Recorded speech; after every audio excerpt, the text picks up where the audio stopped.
Chicago Slim coming with the win.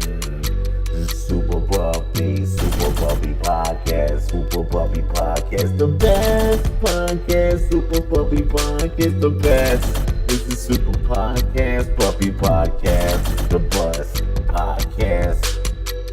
Better than the rest, Super Puppy Podcast.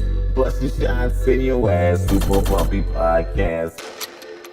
Don't sleep, y'all. Welcome to the latest episode of the Super Puppy Podcast. I am your host, Tony Minor, aka ChicagoSlim.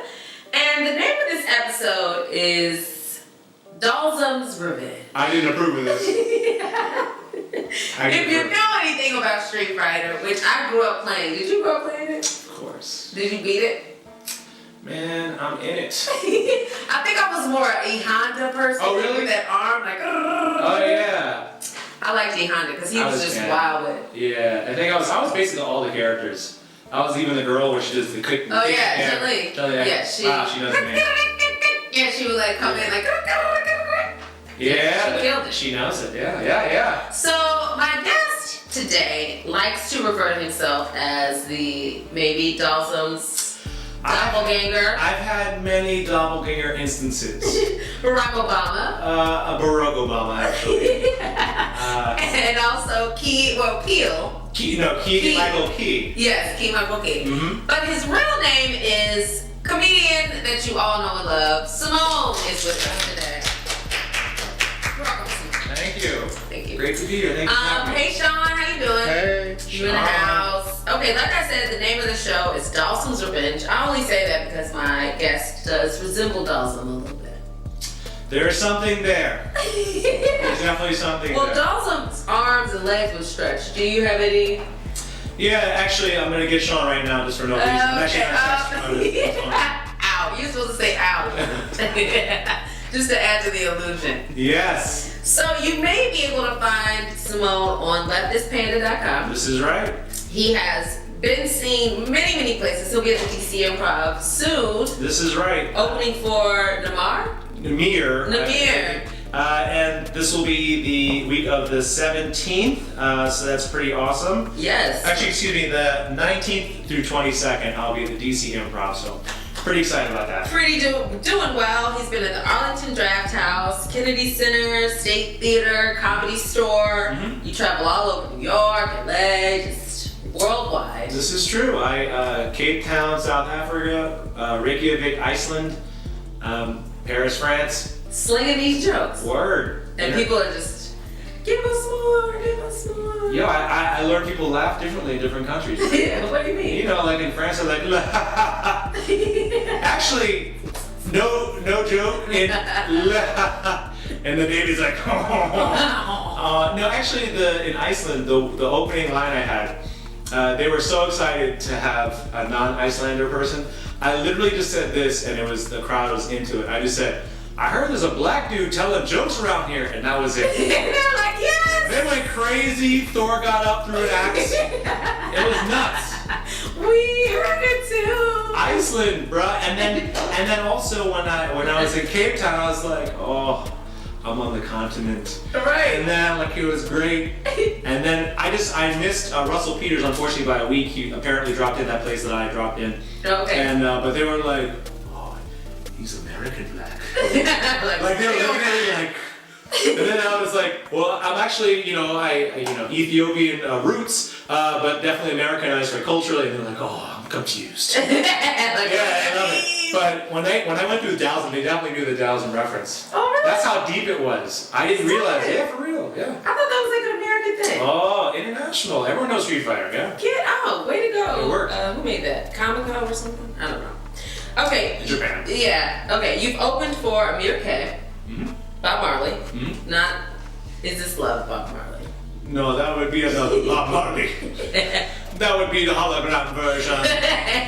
Not the, okay. Red Stripe. You never know. People be like, yeah, for Bob Marley, how old is he? Not that. 87. Right. Morgan Freeman's my younger brother. Proud of him. We've been doing this for a long time. Long time. Black don't crack. Cristela Alonzo, Mm-hmm. Fortune Feimster, Tommy Davidson. Word. Pete Davidson. Yeah, if you're a Davidson. If you're a Davidson, I got you. You do. You hold them down. Yeah. Eliza Schlesinger. Word. David Allen Greer. What's he like? David Allen Greer is amazing. He's extremely talented. He was very down to earth. We were watching like the college, of course March Madness was going on at the time. This happened a couple weeks ago. So he's from, his undergrad was in Michigan. So he was trying to like watch. Blue. He was trying to watch behind, he was like, every time he was on stage, he's like, all right, how we doing? How we doing? How we doing? And I'd be like, I like sports. Do you like me? I like sports. And then I kind of used that as a wedge to get in. And he was cool. He was cool. Did you drop any jewels? In terms of like performance Comedy. and stuff. I think what he said was basically be honest, which is fair. You kind of already know that. Just be honest, be true to yourself. But then, by the way, he said be honest, and then he's like, and he went for the big march. Remember that weekend there was a big march. Oh yeah, And then he's like, yo man, I was there for 5 minutes, and I was like, I went back, I took a nap. Yeah. And I was like, that's being honest. Yeah. That's like.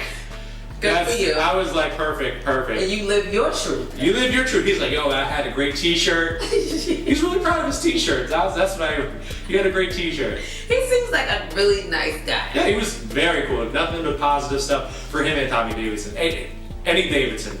Pete Davidson. Eddie Davidson. Jessica Davidson, wherever you are. So you need someone to open. Word. We got you. We got you. I don't think she is. DC Comedy Festival coming up. That's right. Story League. We'll talk about that. Oh yeah. And Lottie Do. What is Lottie Do? Oh, Lottie Do. So there's this great kind of live cabaret. I haven't done it in a while, but it's a cabaret that goes around both DC and New York, actually. And so if you like Glee, it's like having Glee in DC or in New York. Can you sing? No. I'm just in the background like, No, actually, they do have like other kind of artists on there too. Like they have like spoken word. You can have like, like just thinking some poetry. Very very left things. Just left leaning stuff. Very cool. You like, I think that. If you can start that way, you is all I think. Just think of TED Talk, but with with melody. That's basically what it is. That sounds like something I'm into. Actually. Yeah, we'll connect. Yeah. I'll connect you with the producers. Okay, good. Yeah, Please for do, sure. Yeah, that sounds interesting. They're cool. Leftistpanda.com. What can we find there? And tell us about the name. Like, where'd you get that? Yeah. So. Really like, who's that son? Designer Panda? Did you? Oh yeah. Well, I was before him. By the way. So I gotta talk to his lawyers about that one. Right. He's like panda, left is panda. Right. I was like, oh man. Yeah. Shit. No. Basically, I'm more left leaning in terms of like political, and then who doesn't like a panda? And I was basically, I was like, That's together. Deep. That was deep. it. That was it. Cause who doesn't like you? You'd be surprised. There are people you'd be surprised. Even people who don't like me or do like me don't like me, and I don't like me sometimes. So it's perfect. That's being honest. It's being honest. I like sports. Stay honest. Okay, so at certain points in the show, we like to turn the corner and talk about what brought you into this world. First, I want to give the listeners a little tip, a little factoid about us as friends. My mom lives in Buffalo. That's right. That's and right. I will just randomly pop into Simone, like in Buffalo, like at the Anchor Bar. That's right. That's hardcore Buffalo, New York. Hardcore Buffalo, New York. Anchor Bar is where they created buffalo wings. Word. So it was like Sean rolled his eyes because he doesn't have those type of factoids to share. He's from the land of burritos. Right. Like, we got tacos. He's like, yo. You ever heard of tacos? Buffalo tacos, you never. So I would just randomly be somewhere like, This is true. Simone, is that you? And then I'd be like, I'm sorry, I think you have me confused for somebody else. We don't all look alike, ma'am. He would try to play me, but it was him. Because I stalked him on his Insta. Is that how I found you? Like, wait, are you he? That's right. We went on the Gram. I was in town because my wife is from Buffalo, New York. Uptown. So for holidays. Is that what they call it? Actually, they call it Bilo. Oh, Bilo. That's better. So I've been going back and forth to Buffalo pretty often for like holidays and stuff like that. And so she took me through the whole Buffalo, places like where the first, wing was, downtown where the water is. We did the whole kind of Niagara type of boat ride stuff. So it was pretty cool. That's all you do, That's all. I was like, they were like, hey, that's General Mills. There's Canada. Right. You're like, you want to go in the water or no? Okay. Did y'all go in the water like Niagara Falls? Yeah, we did that. Yeah. My mom was like, cold. We're not getting our hair wet. My mom was like, no. Yeah. No water. Yeah, I mean, obviously I don't have the hair thing going on. Yeah, So, I mean, I had a hat. Right. I think we're going to do that. I think of all the time. My mother's lived there since 99. Oh, wow, okay. I've never done that. Oh, yeah. So maybe we'll do that. We'll do that, for sure. Okay, so comedy. I also know you from Red Lounge when we used to do Red Hot Comedy and Slim's Comedy Room. I changed names. But Simone was a frequent visitor there. So how long have you been doing comedy? Wow, it's funny because 7.5 years in July, June, summertime, it'll be 8 years. Or it's nuts because how this whole thing started is just funny to me. How did it start? Huh? Someone pushed me on stage and said, go. Were you always like a funny kid? Oh man, you couldn't shut me up. You know that person who talks all the time on parties? So they too much energy. It got to a point where my parents were like, this is me in my 30s. Can you imagine when I was a kid? No, yes. It was horrible. Like I look back and I actually feel sorry for my parents now. And I'm they got to the point they couldn't even beat me enough. They got tired. They had to outsource their beating. They had to I'd have been like, you need me to do something? They couldn't do it. They could not do it. They really could not. That's actually what my younger brother is like 7 years younger than me, and part of that is because they were like, can we handle another one? Is it gonna be like this again? Right. And I think so. How comedy began is actually just like everybody who starts comedy, something dramatic has to happen, right? Always something. Yeah. I have a friend. There was a guy I knew who started comedy because his father died. They're like, this is one of those things I promised myself. Right. For me, it was I actually almost got married to another girl from upstate New York. She actually went to Syracuse. Okay. She actually was a lacrosse player. Are you you have roots in New York? Or? No, I live in downstate New York for a little bit, but for whatever reason, upstate women and I just get along. Killing there. Yo. That's your spot. If you got leg hair and you can eat wings, that's my stuff. I love. No, not anymore. No hollering anymore. You've been locked down. Oh yes. They got me. I'm doing Get Out the prequel. Okay, so we were talking about you got your start. Somebody pushed you on stage. So actually, I did 5 minutes to funny. I did 5 minutes. This class at DC Improv. I just wanted to learn how to tell a joke. Yeah. Because I was talking so much, I was like, might as well have some structure to it, so I can at least make some sense consistently. So I did that class, and then once you got a taste of that buzz of the audience, they loving you. Yeah. Clapping. Yeah, and then I can do better next time. I can do better next time. All of a sudden, here I am then, later. That's it. It was just I can do better next time. I can do better next time, and then were you push. freaking out getting on stage, or was it just like?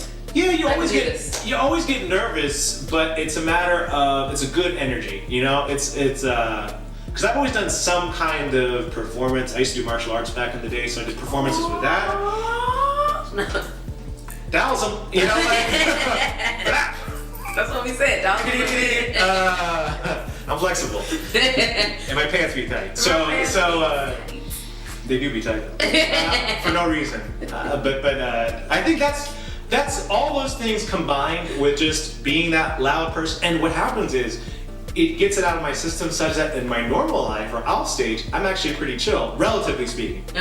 So I can get it all out of my system. So when I was dating, when I was single, people would be surprised to see me like that on stage. Oh, okay. So when I was dating, they were actually, my wife is the only person who I was dating who liked me both on and off stage. Oh, okay. The person who liked me on stage never liked me off stage, and vice versa. Oh, that's Never the same person. And basically, we brunched hard. That's basically between all those things, all those factors came together. I love it. Okay, so what was your worst experience on stage? Do you remember it? Like it was yesterday? Or was it yesterday? Tell us the truth. Remember? Tell your truth. You know, tell my truth.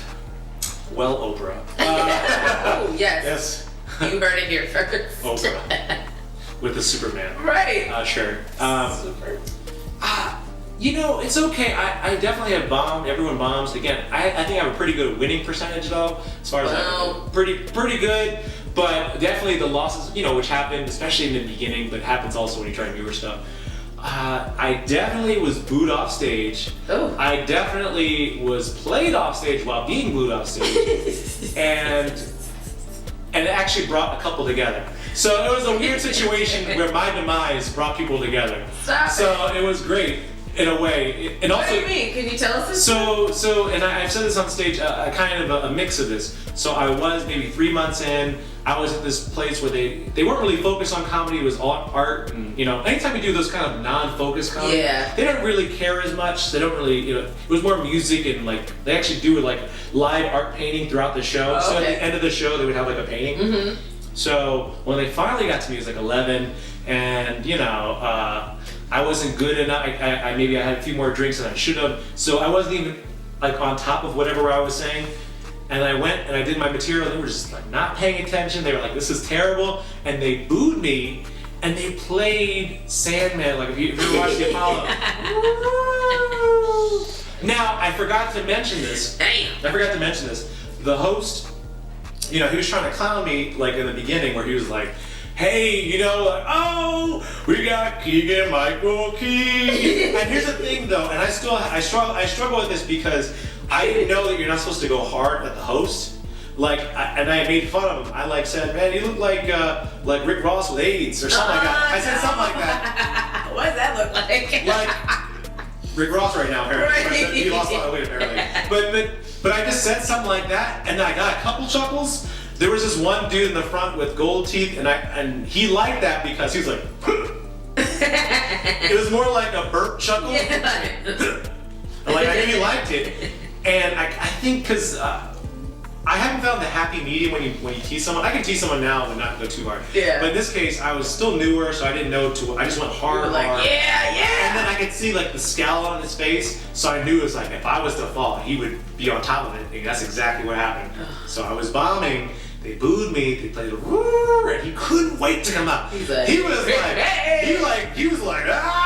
popping and locking and dancing to the stage. He's like, "You gotta go." And then the woman in the front row with the arm thing, she like, and then so the dude with the tooth saw the girl with the arm, and she's like, "Hey, how you doing?" And like he was hollering her while I was bombing. So I think that was probably the worst.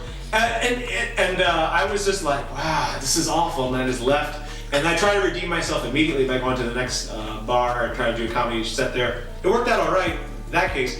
But bombing is good because it helps you lose fear. So it's actually fine.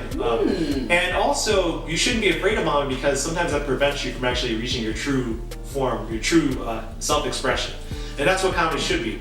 You're saying if you shouldn't be afraid because it helps? Bombing is, you shouldn't worry for bombing's sake, but in the beginning you're just so fragile.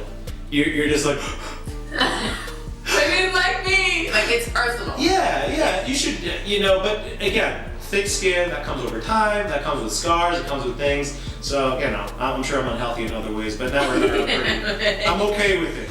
Bombing does happen, and I've been places where I've done my best stuff, and it's worked everywhere, but for whatever reason, not working that night, sometimes you're just not on the same wavelength. It happens. Yeah, that's a good way to It happens. It's okay. I think that would be my first, if I was to go back to my newer comic self, I'd say, it's okay to bomb. It's actually part of the process.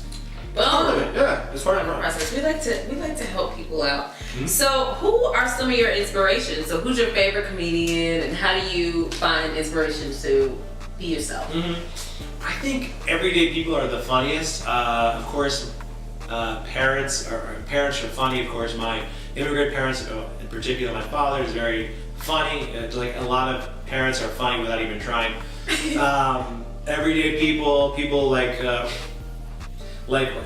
was like on the train, and this kind of like Eminem type of guy is turned into this girl who's like twice his size, and he's like, "Girl, I love you. You know why I never disrespect you? Because you're my bitch." And he was in his truth in that moment, and she kissed him, and I was like, "Why is anyone single? This is great. This is fantastic." If you just take out the earbuds every so often, there's comedy everywhere. You can just soak it in. It's really everywhere if you pay attention, and it'll come to you. Comedy is just paying attention to your surroundings, and then maybe having a little twist to it, and then putting in a certain structure. At least for me. So comedy, the best comedians, of course, like the greats, Dave Chappelle. One of my favorites is Greg Giraldo, who's not with us anymore, but he's not just a great comic, great roast comic. When I used to live in New York before I even did stand-up comedy, I would just go see him all the time. I even cock-blocked him because I was that guy. Well, in the sense because you see somebody, and this is why I'm not really judgmental of fans. I get why they get excited. They can totally throw you off. This is after a late night set at like the Cellar, which is in downtown Manhattan. He's talking to 3 women, and I had just seen him. He just killed that night, and then I was like, "Greg!" There's some drinks in me. Greg! And you could just see him. Like one of these looks where someone's like, "Oh." Like if I don't look, he's gonna go away. I'm like, "Oh, please." And please, no. And then I was like, "Aren't you married?" And I was just like, and then the girls were like, "Are you, sir?" And then he just turned to me. He's like, "Are you kidding me right now?" and I was like, "I love you, man. I love you." And then I just like went off my drunken way, and I went out to my small ass apartment, and that was comedy, I thought. But then I'd seen him otherwise, and we actually had a quick little chat. I think seeing that, I was like, I can't do it, but at least I love it so much, I just have to be around it. Yeah. I didn't know in what way at some point I'm going to get into it, but that kind of planted the seed, and then, of course, with the class, I put it all together. Good for you. I'm happy for you. Okay, so one question I like to ask all my comedy friends is about laughs, and in terms of like the laughs you receive when you're going out, because that's what the goal is. So the question is, do all laughs matter? So are you satisfied with light laughs? Like if you go out and get a few, are you like, okay, good night? Or are you always going out searching for that? That's a great question, and it's difficult for me to say because just like when Dave Chappelle in his 3rd season, like he said that he got a laugh that he didn't feel comfortable with that actually ended the show. Because he always kind of tackles a race issue, or he does a lot of that kind of material, and sometimes you can get that. You can get a laugh that you didn't quite want, but you got it, so you should feel appreciative because somebody enjoyed it on some level. Right. But then you're kind of like judging them for that laugh. But at the same time, people are in a different part of their lives. They had a certain day, a certain week. We all work. Life kind of sucks. I mean, that's basically why we have comedy, because somebody from the tribe has said, "I had this experience," and laughing is basically a primal expression. So sometimes you don't laugh at things that are, appropriate. Yeah. So I accept it in that way. Like it's primal. I've definitely seen like kind of like a very, very well, prissy type A+ DC girl with the glasses, like, and then I tell like my smart jokes and she doesn't like it, and I'm like, but then I'll be like, she's still got a booty though, and she just cracks up. Like, I know. And then out of nowhere, she's the biggest laugher. Somebody that I wouldn't have expected to laugh at that one. But that's the beauty of it, that whatever makes you laugh should just make you laugh. Just keep it as simple as that. Like that's, and if people laugh at things you don't expect, that's good too. So yeah. I try not to be as judgmental. If I get a reaction like that, that's great. Yeah. So are you one of, like, when you're on stage, do you find one person specifically to connect with, or are you just kind of like? No, I'm like in my dating life. I just spread seed. Yeah. Just like I just put it out there. I used to date this foreign girl back in the day, and she used to be like, Simone. I think I only dated her just the way she said it. Yeah, Simone. yeah, that would be the good one. "You're such a French prostitute." And what she was saying was, "I'm an attention whore." That was basically her saying, "You are a French prostitute." And of course I'd say, "Hey, who you calling French?" Because I be home. Yeah, I was like, "We out here." Like I have always been that dude, and I think comedically that's consistent. And so I talk to everybody, and sometimes yes, people might connect more than others. And then sometimes people you want to connect with don't connect back. You just accept the way it is. Just kind of flow with it. It's a dance, and flow with it. That's good. Great. Okay, so here's a question just for you to big up yourself. Big up yourself. You know, In general? world. Yeah. No, here's the question. He's like, I'm uncomfortable with that. What makes you great? So, like, in all your experience as a comedian, you finally got to this point where you feel good on stage. You know where you are as a comic. So, what is it about Simone that you think people adore? Well, This is deep. We let get me deep. express Deep. myself to you. What makes me great is what makes him great. What makes you great is the collective experience. Greatness is enjoying the experience, allowing other people to enjoy the experience.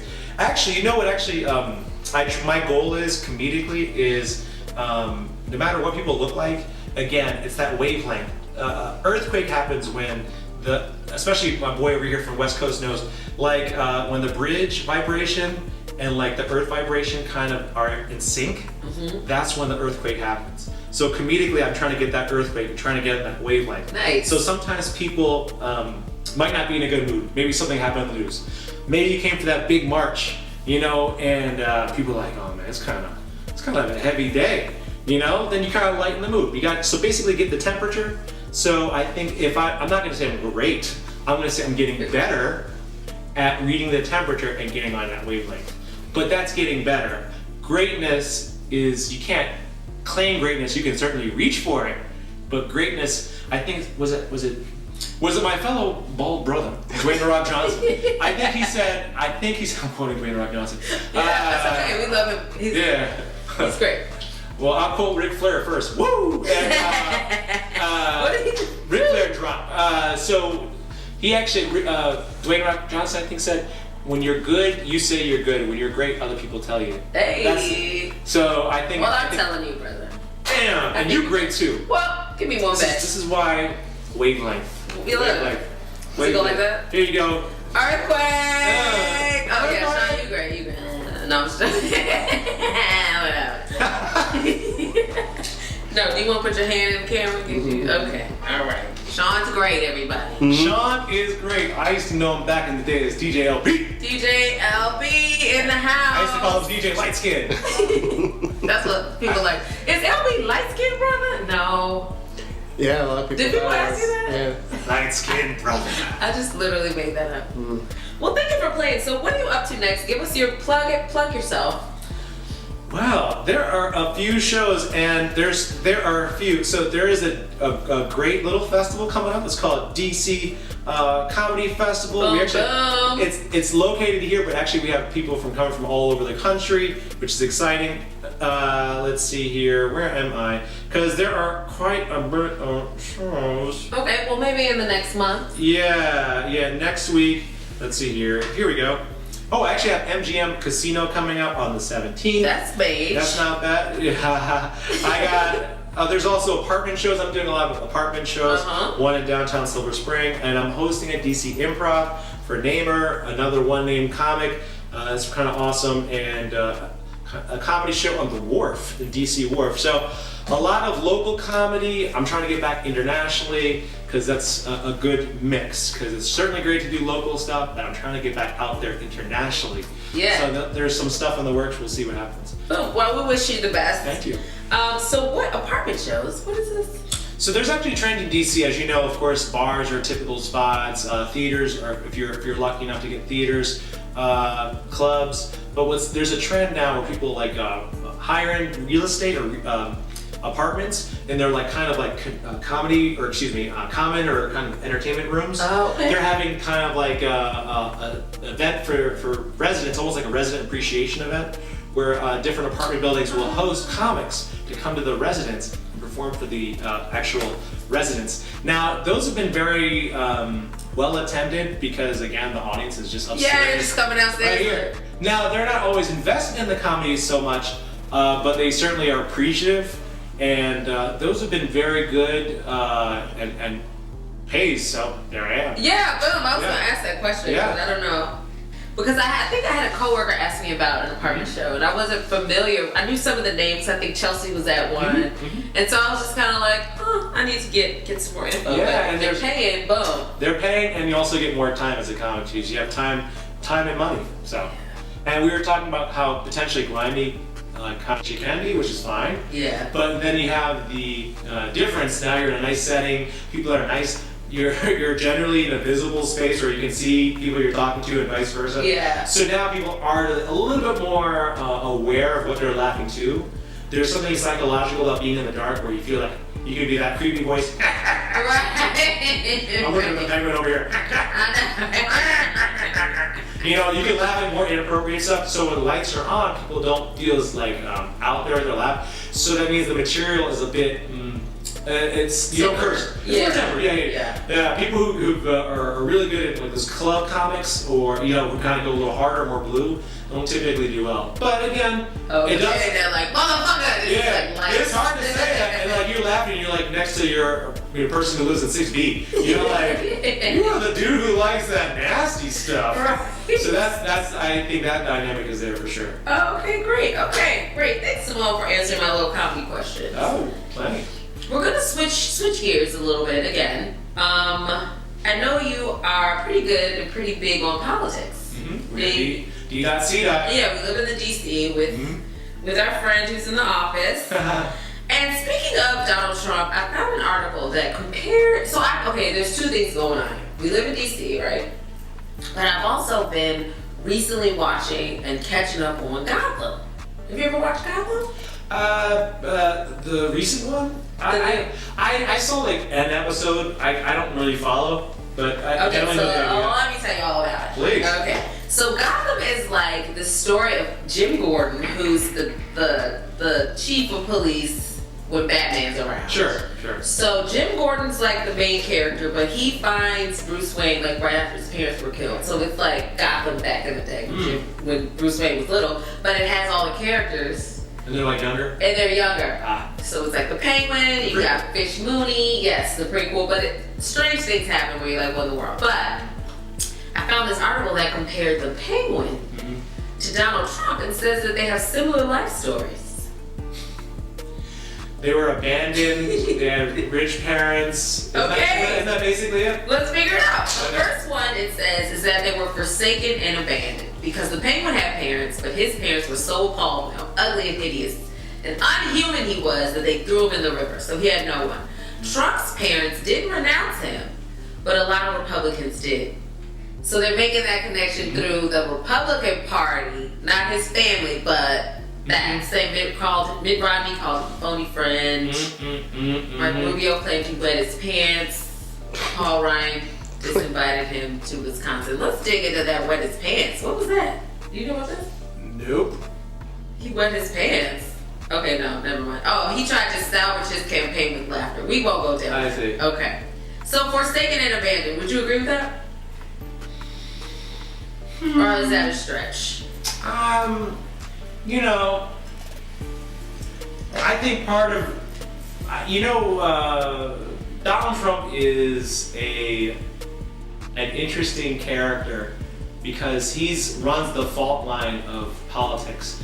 Nobody, the one thing about Donald Trump, nobody's like, oh, Donald Trump, Everyone has a strong opinion. Yeah. Nobody feels, so in other words, so every article is either going to be one way or another. Right. So that's why the first thing I'm going to do, especially at this age, is look at the source. Yes. Because if I read Fox News, the same event is so different. Fun. It is so. That's the thing I've learned through this whole Facebook stuff, fake news stuff. Is you can say anything about anybody, and it's all. I'm actually worried about truth. Like, what is the truth? And what is the truth? So in this case, Trump comes from money.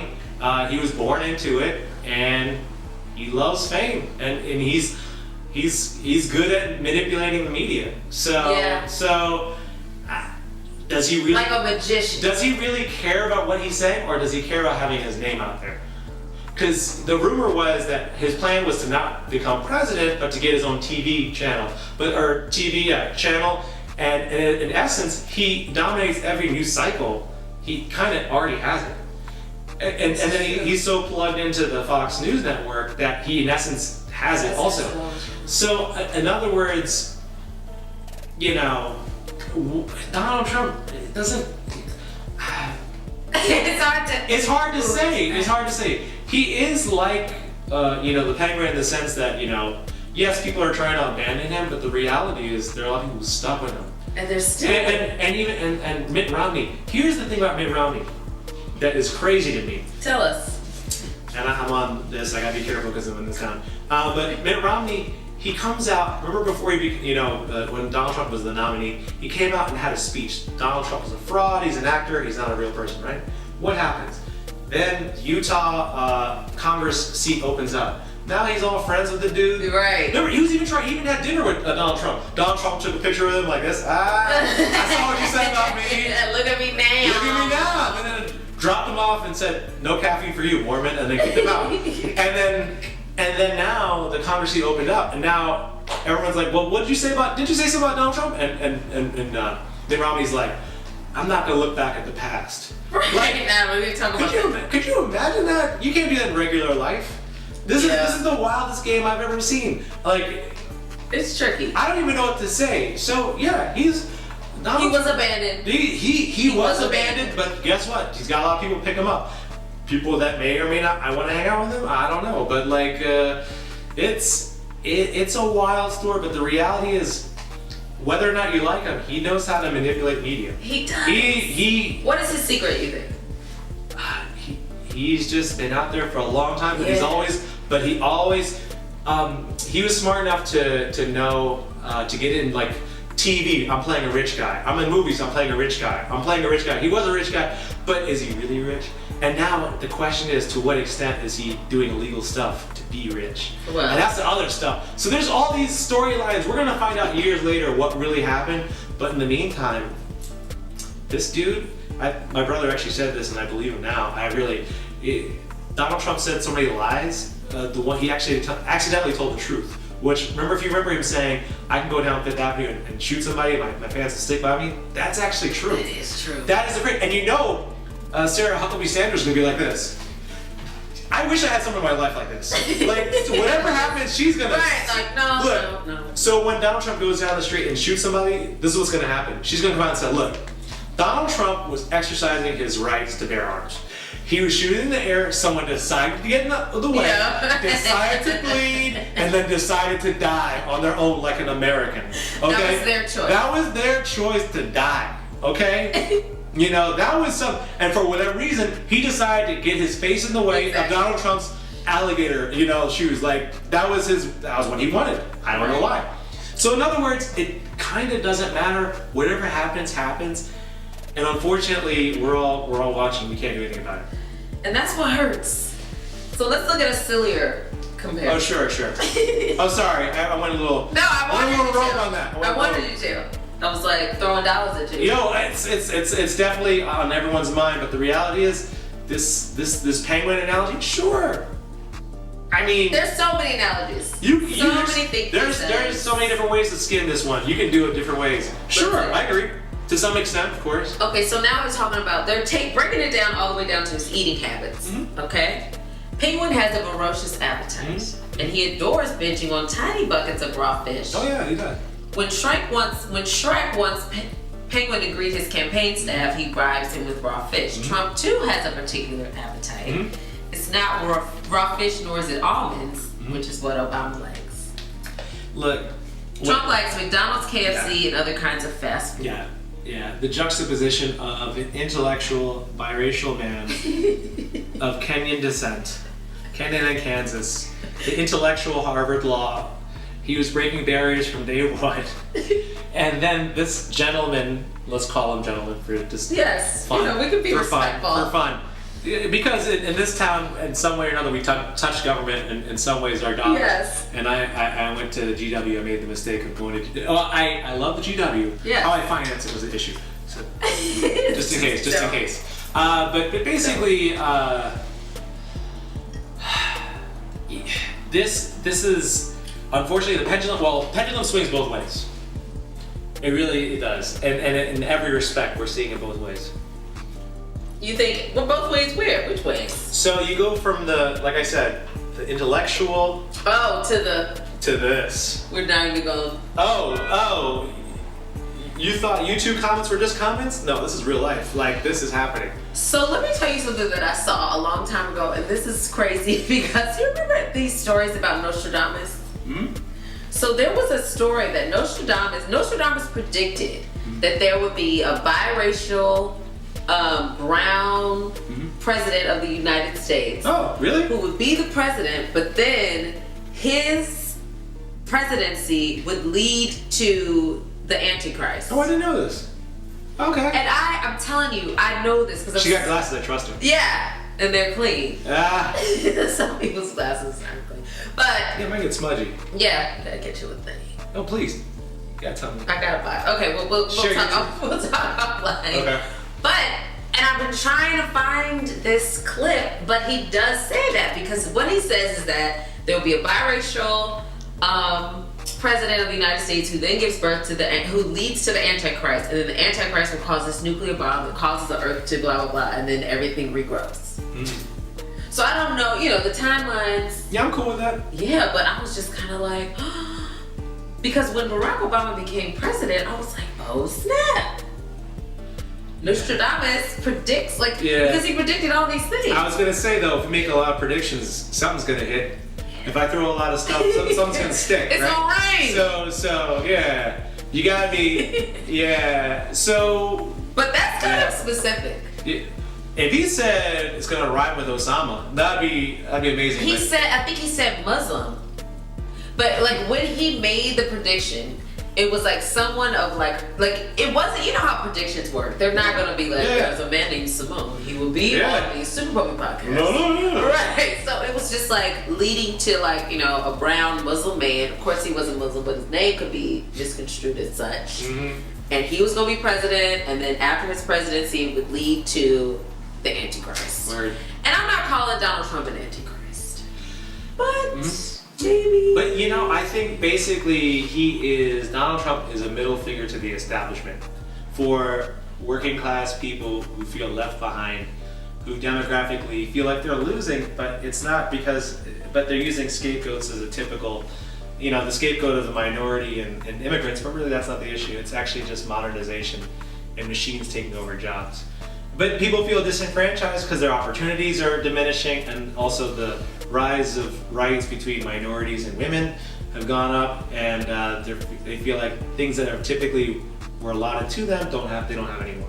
So they feel disenfranchised, and this is their way out. But the reality is, all you're doing is just delaying the inevitable, because it's going to right now. Donald Trump, the pendulum's swinging the other way now. So all the house is going to flip, all that stuff is going to flip. Yeah. The only question is it going to flip enough where he gets impeached and kicked out, or is he just going to get impeached? Yeah, where are we going with this? I think Trump is going to he's going to last minimum 4 years for sure. Unfortunately, he could be impeached, but he's not going to get kicked out. That's my prediction. Okay, look. My Nostradamus. That's my Dhalsim. Dhalsim Nostradamus. I'm telling you. Either way, I got his globe. It's shiny. It's shiny. But he's gonna make it. It's gonna be like a mob boss. The dudes, the head guy's gonna get away with it, but everyone else around him's gonna go down. All the mob bosses I like were gangsters. We're gonna find out. There's gonna be some stuff that comes out in the next couple of months, and it's gonna look bad, but the reality is he's gonna be fine. So then one last question. How surprised would you be if you found out he was a robot? He's not. Or an alien? Huh? Oh, well, okay, I'll play along. Thanks. He's a robot made by KFC. See, open up your mind, man. No, but open up your eyes, and you will see. He has a weave. Look under the weave. Okay. Look under the weave. No, like a robot. Like one day he's talking and smoke and his eyes bulge out. Like. I just think this dude is on the last trimester. He's on the last trimester of life. He's going out with a bang. He's like, look, this is who I am, kind of. I don't even know who I am.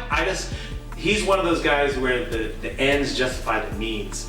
He just wants to win to the point where it doesn't matter if he has to pants somebody, he can embarrass whoever, it doesn't matter.